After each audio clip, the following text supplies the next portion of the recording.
Assalamu alaikum wa rahmatullahi barkatu. Tusbulin je barka da wannan lokaci. Bayanan da ke hitowa na nuni da cewa kimanin 'yan ta'adda 60 sama da 60 ne aka kashe. Biyo bayan harin da 'yan ta'adda suka kai a yau nan, yau Samedi 4 ga watan Disambar 2021, jami'an tsaro PAN na tawagar G5 Sahel da ke yankin Pantiyo da ke cikin sashen Tera, a cewar wani rahoto da ba na hukumomi ba, na nuni da cewa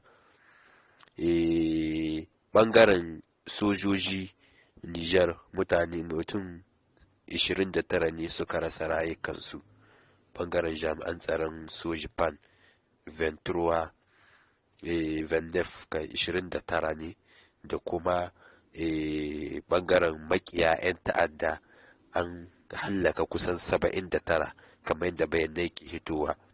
'Yan ta'adda biyu bayan da 'yan ta'adda suka kawo masojojin hari a yankin Pantiyo da ke cikin sashen Tera, jihar Tilberi, wanda ya sanadiyar mutuwar jami'an tsaronmu 29, kuma jami'an tsaronmu sun hallaka 'yan ta'adda 79 kamar da bayanai ke zuwa. Har yanzu takamaimai babu cikakken bayanai, amma bisa rahotannin da ke hitowa bisa shafuka da jaridodi da ke wallafawa, wannan kaɗan daga cikin shafin info militar suka yi bayani dangance da adadin sakamakon da koko sakamako na wucin gadi kahin sakamako takamaimai ya hito.